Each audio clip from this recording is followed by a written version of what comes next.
পশ্চিমবঙ্গ তথা বাংলা একসময় ভারতবর্ষের সবচেয়ে সমৃদ্ধ ও ধনী রাজ্য ছিল।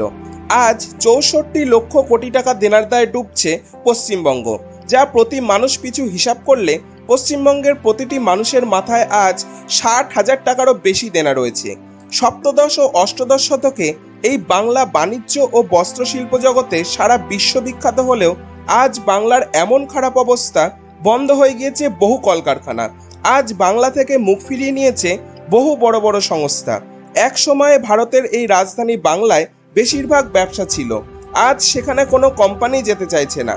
পশ্চিমবঙ্গের সাক্ষরতার হার ৭৬.২৬% হলেও বাংলার মানুষ আজ দরিদ্রের শিকার। চারিদিকে রাজনৈতিক অশান্তি, অত্যাধিক পরিমাণে ট্যাক্স ও বিন্দুমাত্র চাকরি না থাকার কারণে বাংলা ছাড়ছে বহু মানুষ। কিন্তু একটি বড় প্রশ্ন উঠে আসে, কেন এমন অবস্থা হলো এই বাংলার?